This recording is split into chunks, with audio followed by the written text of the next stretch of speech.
Assalamualaikum warahmatullahi wabarakatuh. Sekarang kita berada di channel Med Hospital bersama Cikgu Hafizul. Jangan lupa untuk subscribe dan tekan button loceng di sebelah. Okey, hari ni kita nak masuk topik yang baru. Topik baru ni kita ada bahagilah part 1 dengan part 2. So, apa yang kita nak terangkan dekat sini sebenarnya kita punya silibus baru ni, KSSM ni, dia sebenarnya sama saja dengan silibus sebelum ini kan. Sama je, sangat mudah sebenarnya kan. First kali, tips dia kita nak tahu dalam graph of motion, kita kena tahu, kita kena master in interpreting the graph. Daripada graph ni, kita kena pandai lah untuk bezakan dia. This one is distance time graph. So this one, satu lagi adalah speed time graph. Dia ada perbezaan sedikit. So macam mana kita nak tahu? Kita kena tahu macam mana kita nak interpret dahulu. So untuk part 1 ni, cikgu akan cuba fokuskan dahulu kepada yang ini dulu. Okay, distance versus time. Sebenarnya yang ini yang ramai orang keliru. Yang this one, speed time ni orang dapat orang cakap apa? Dapat menggambarkan dengan lebih jelas sebenarnya untuk speed. Tapi kita akan fokus dulu kepada distance time graph. Okey, distance time graph ni menunjukkan dia macam mana? Dia menunjukkan satu pergerakan sahaja. Pergerakan macam mana? Ini ada contoh. Ini ada contoh. Nanti cikgu akan tunjukkan dalam bentuk yang real kan, real life punya bentuk. So bermaksud dekat sekarang, dekat sini, kita boleh interpret. Sekarang dia naik. Bukan speed dia naik kan. Sebenarnya dia punya pergerakan tu menaik. Dia bergerak. Contoh, bila dia dah bergerak kepada 3 saat, this one is second, kita ambil cara mudah, ada ikut lah. Kalau nak hours, ikut hours lah. Tapi kita ambil paling basic semua. Memang dia akan dia akan terangkan dalam bentuk yang lebih mudah untuk kita faham. So in second is very apa cakap apa? Very easy lah to understand. Wah, kan? So sekarang ni dia akan bergerak. Contoh dia akan bergerak 1, 2, 3 dia akan bergerak. So untuk distance punya graph, bila kita nampak graph yang straight macam ni, sebenarnya apa yang berlaku kepada dia? Sebenarnya dia berhenti. Boleh faham? Dia berhenti, dia tidak bergerak. Nanti saya akan tunjukkan dia punya motion dia macam mana kan. Sebenarnya yang kita belajar dalam ni semua berkaitan dengan particle kan. Nanti kita akan tunjukkan dengan real life. Particle ni susah sikit kita nak tengok. Particle ni kan zarah. Zarah ni terlalu kecil, nanti kita akan cuba olahkan kepada bentuk yang motion yang kita boleh nampak kan everyday kan in real life. So kita akan tengok. So dekat yang bahagian sini untuk distance dia tidak bergerak. Yang ini macam mana? Ada orang cakap dia memperlahankan dia punya pergerakan. Sebenarnya tidak. Yang ini menunjukkan dia moving backward. Macam ni, moving backward. Dia gerak ke belakang balik. Backward kan. Okay, yang ni dia moving forward. Boleh nampak tak tulisan doktor? Yang ini dia tak bergerak, dia tak bergerak, maknanya dia stop lah. Boleh. So ini untuk distance ataupun certain books dia akan cakap ini sebenarnya adalah speed. Speed ni daripada sini, nampak tak yang cikgu birukan ni sekarang? Yang ni adalah speed. Yang ni pun adalah speed. Yang ni speed dia ke belakang, yang ni speed dia ke depan. Boleh faham yang itu. Yang ni pun speed juga. Mana speed? Merah lagi speed. Sebenarnya dia akan wujud speed pada pergerakan tersebut. Tapi pergerakan dia adalah speed, bukan average speed. Speed dengan average speed nanti cikgu akan tunjukkan. Apa beza dia? Okey, so ada juga certain, dia boleh interpret sebenarnya dia adalah change of distance. Sini pun adalah change of distance. Sebenarnya sama je lah. Boleh, dia sama sahaja. Dia sama sahaja. Sama maksud dia macam mana cikgu kan? Dia sebenarnya speed ataupun disebut change of distance dia adalah sama. Kita cari saja speed. Boleh. So kita akan tengok apa. Nak tengok ini ya? Okey, cukup lah distance ini ya. Nanti kita akan yang ini, kita akan terus masuklah nanti yang kedua. Apa beza dia? Okey. Nak terus ke? Okey, kita buat ini dulu. So, yang ni pula untuk speed kita terangkan apa perbezaan dia lah yang ketara kan. So, dekat sini. Ini nama dia apa? Ini nama dia change of speed. Tadi change of distance betul? Ini change of speed. Change of speed ni ataupun kita boleh panggil dia adalah acceleration. Pecutan. Yang ni pun sama juga. Ini bukan moving backward pula. Ini change of speed. Tapi ini kali dia ke bawah kan, dia graf dia, gradient dia negatif. So kita boleh panggil dia bukan acceleration lagi, kita panggil dia deceleration. Deceleration ataupun nyah pecutan. Yang ni pecutan, yang ni nyah pecutan. Okey, macam mana dengan ini? Adakah dia stop? No, bukan stop. Sebenarnya dia ni adalah, kita boleh panggil dia adalah uniform speed. Ataupun kita ada setengah buku cakap dia adalah constant speed. Constant speed. Speed yang sama. Contoh, yang ni kita boleh apply. Contoh kita bawa kereta kan. Cikgu bawa kereta daripada Ipoh, Perak ke Kuala Lumpur kan. Ipoh, Perak ke Kuala Lumpur. Ada cikgu naik highway kan. Cikgu naik. Mula cikgu. Kita tunjuk sikit. Kita tunjuk kan. Mula cikgu naikkan speed, cikgu increase speed kan. Daripada 0 naik 30, 90, 120. Kereta cikgu kan kereta yang tak berapa laju sangat. So 120 ni cikgu maintain saja. Selama contohlah 7 minit ke, ini bergantung lah 7 second ke. Ini kalau untuk perjalanan di highway kita akan ambil masa yang panjang sikit lah, kita tak akan guna speed lah. Dia akan bergantung kepada situation sebenarnya, tak ada masalah.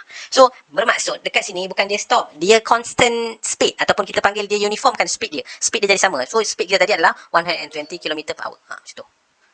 So bila dia nak, contoh tiba-tiba ada kereta ke depan slow kan, Tiba-tiba lah ada accident dekat depan. So, kereta pun semakin slow. So, kita dekat sini, dia akan berlaku benda-benda yang dekat sini lah. Kita akan mengurangkan kita punya speed. So, dia akan panggil deceleration. Yang ni kita akan masuk untuk part 2 untuk lebih mendalam lagi. Sebenarnya dia senang. Dia punya area dekat dalam ni pun dia boleh represent, area dekat dalam ni dia boleh represent distance. Yang ni special case untuk speed. Speed, time punya graph. Okay, yang untuk yang ni, dia dalam dia tak ada boleh represent distance, dia tak boleh. So dekat sini kita cuma buat simple saja, dia boleh cari speed kan, speed. Kita boleh cari speed dalam ni, satu speed ataupun speed dekat sini, ataupun kita boleh tahu dekat mana dia stop. Okey, nanti kita akan tunjuk dia punya demo dia. Okey, demo ni kita akan menggunakan kita punya graph ni, distance time graph tau. So, first sekali, tengok kita pergerakan dia 0 sampai 3 second, dia akan bergerak 3 tu kita ambil jarak adalah 3 langkah. Lepas tu dia akan berhentikan 4, 5, 6, 7 dia akan stay. Lepas tu 8 dia akan bergerak moving backward. Ni contoh dia semua tengok. Contoh kita buat slow mo sikit sama-sama kita kira. Okey, ni dah bergerak. Start 1 moving forward. Lepas tu kita akan gerak yang kedua. Lepas tu kita akan gerak yang ke 3 pergerakan dia tadi kan. Okey, 3 langkah. Lepas tu dia akan stop selama 4 second betul. 4, 5, 6, 7. Bila sampai 7, dia akan standby untuk bergerak balik semula. So, dia akan jadi 8, gerak ke belakang, 9,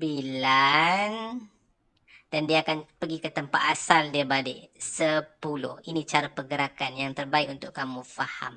Boleh nak? Okey. So sekarang ni, cikgu suka sangat nak bercerita tentang speed dengan average speed ni, apa beza dia. Tapi sampai sekarang cikgu tengok ramai lagi yang masih lagi tak faham apakah beza speed dengan average speed kan. Kadang-kadang cikgu-cikgu sendiri pun tak faham. Dia cuma hafal sahaja apakah itu speed. So kita kena explain dengan sebetul-betulnya apakah itu speed dan juga apakah itu average speed. Ada beza kan? So sebenarnya kan, speed ni, dia sebenarnya speed ni dia adalah, orang cakap apa, dia punya speed ataupun laju dia sama, sekata. Contohlah kita ambil dalam real life kita. Contoh kita tengok ni gambar yang pertama. Ni speed.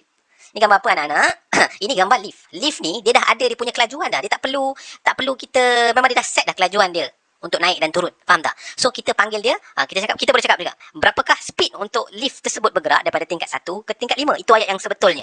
Ada orang tiba-tiba cakap, berapakah average speed untuk daripada bergerak pada tingkat 1 ke tingkat 5? Sebenarnya ayat tu salah. Kita tak boleh menggunakan average speed. Sebab speed sahaja. Sebab speed dia adalah sekata.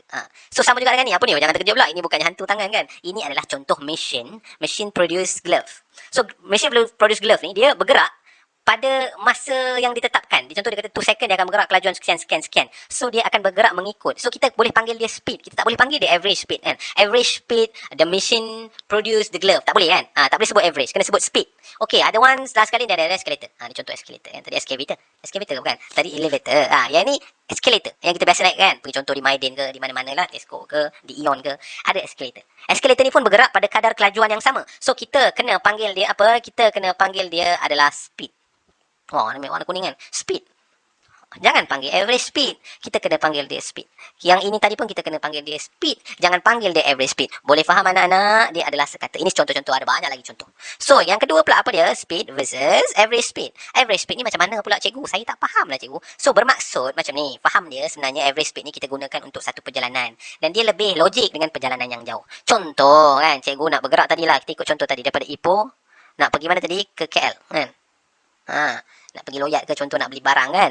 So kita bergerak, average speed bermaksud kita bergerak pada kelajuan yang tak sama kan. Contohlah di tengah highway tiba-tiba kita slowkan kelajuan. Ada uniform speed. Contoh uniform speed ada 120. Lepas tu kita kurangkan kelajuan kita kan. Sebab hujan pula kan time tu. Tayar kita pun dah lama tak tukar. So takut licin kan. So itulah maksud dia. Kita tak boleh cakap, okay, berapakah perjalanan, berapakah laju Cikgu Hafizul membawa kereta daripada Ipoh ke Kuala Lumpur. So kita tak boleh cakap dia macam tu. So kita kena guna ayat yang lebih logik dan reasonable. So ayat yang terbaik adalah average speed. What is the average speed? Teacher Hafizul go from Ipoh to Kuala Lumpur. Itu yang paling tepat. So this one is average speed. Sebab kadang-kadang ada kita perlahankan kenderaan kita dan kita ada lajukan kenderaan kita. Okay, harap-harap ini boleh faham sebab dia sangat penting. Term and orang cakap apa, dia punya knowledge regarding speed and also average speed is very important. So kena master dulu yang itu sebelum kita teruskan yang lain. Okay, kita tengok seterusnya. Okay, kita nak masuk berkaitan dengan speed. Biasa tak nampak ni. Nama dia. Apa nama dia ni? Magic triangle kan. Cikgu selalu guna ni. Memang selalu gunalah untuk kita senang faham. D, S, T kan. Dia ada isu dulu GST kan. GST pula mansuh pula. Jadi ingat macam tu lah. DST. D represent distance. S speed and the last one is time. Senang je kita ikut. Kenapa cikgu nak kena buat triangle ni cikgu kan? So sebenarnya macam ni. Distance kat atas kan. So distance tak perlu hafal formula lah. S darab dengan T. Ini maksudnya darab. Macam tu. Boleh. Kalau speed pula. Speed ni. So dia akan jadi distance bahagi dengan time. Boleh. Boleh ke tak? Boleh. Itu maksud dia. Last sekali kalau time. Dia nak time pula. So time pula. Time warna merah. So dia kita kena buat. Maknanya distance bahagi speed. Betul. Distance bahagi speed. Inilah kegunaan dia. Yang ini kita ada gunakan untuk lower form dahulu. Sebab tu cikgu cakap dia punya topik yang baru ni dia sebenarnya sama saja dengan ada satu topik dulu kita ada belajar, dia topik dia berbunyi begini kan. Berbunyi begini G.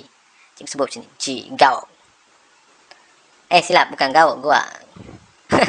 So, yang ni maksud dia apa? Gradient under a graph. Gradient tu apa dia anak-anak? Ini paling penting sekali. Gradient ini kita guna ni lagi senang kan untuk kita. Tanpa ada kesalahan nanti kita akan tengok. Kita akan mengira gradient saja ataupun bahasa Melayu dia kecerunan. Macam mana tu cikgu? Kita tengok sama-sama. Yang ini cikgu menggunakan gradient, menggunakan betul-betul formula gradient. Dia sangat mudah. Kita menggunakan, kita kena cari dia punya koordinat. Nanti kita akan tengok. So ini adalah beberapa contoh. Okey, ini contoh ada 2 contoh. Contoh yang mudah lah, senang cerita. Okey, kita tengok Kita baca dulu soalan dia. Given the distance time graph. So kita ingat terus distance time graph ni macam mana kan? Cikgu cakap, cikgu Hafiz cakap lain, dia berbeza dengan speed time graph. So jarak tadi dia cuma pergerakan sahaja. Pergerakan yang tadi cikgu bagi contoh tadi, tapak kaki tadi, kita tengok sebenarnya dia sama. Okey, kita tengok soalan yang pertama. Speed 20 minutes, first 20 minutes. So maksud dia kita ambil first 20 minutes. Mana first 20 minutes? Ini dah 20 minit. So kita terus ambil dia punya gradient. Sangat mudah. So first kali gradient. So cara dia sini satu kan. Ni umpama ada titik, sini adalah koordinat dia. So kita terus labelkan koordinat dekat sini. Cikgu terus dapat 2016. So this one is 0 berapa? 04. Betul ke tak? Ya, itu betul. So kita terus cari speed dia. Speed equal to, terus tolak, terus buatlah 16, buat macam-macam. Cari kecerunan. Bagi dengan berapa? 20 minus 0. So kita akan dapat, tekan calculator, kita akan dapat positif. Positif sebab apa? Dia punya gradient dia menaik. Memang kita akan belajar. Kita dah belajar dulu. Okey, nombor 1 dah siap.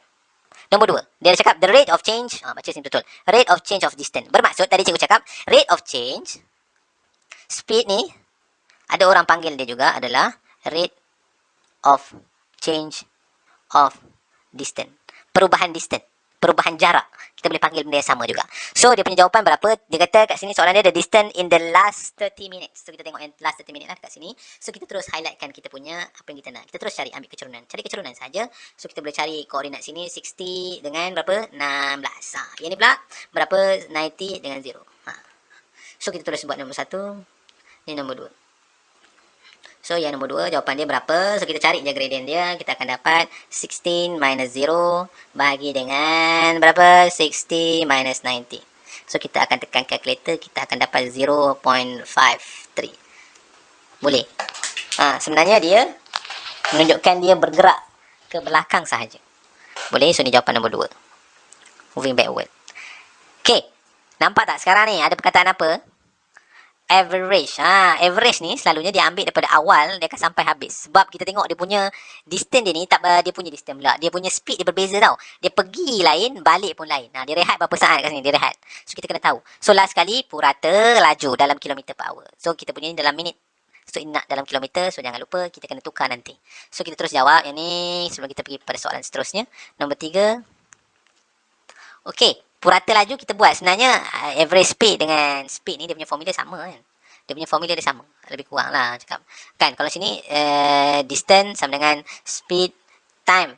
Kalau average speed kita boleh cakap macam ni. Average speed kalau dia nak average speed dia cuma ubah total distance saja dia tambah. Total distance bagi total time.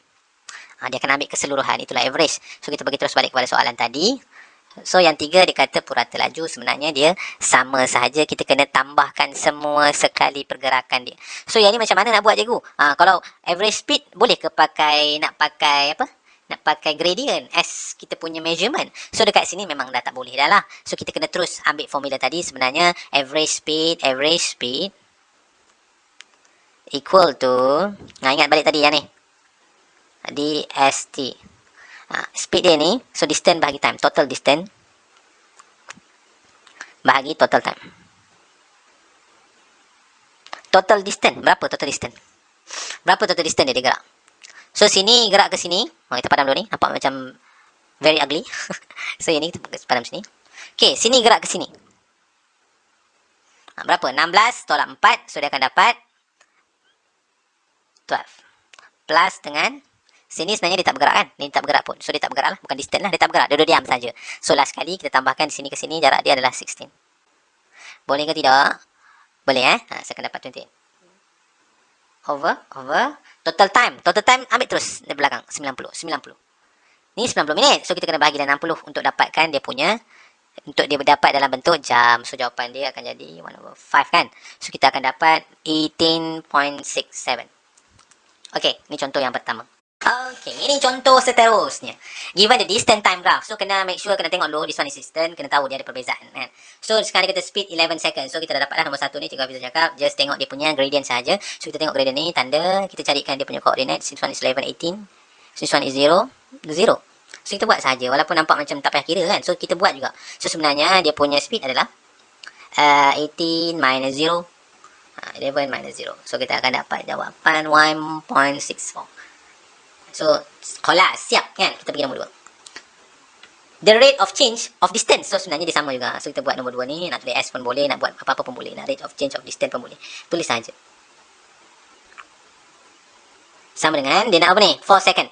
Last 4 second. So, ambil dari sini lah. So, kita ambil fokus kepada kita punya soalan nak yang mana. So, dia nak ini. So, koordinat dia sini 16, 18.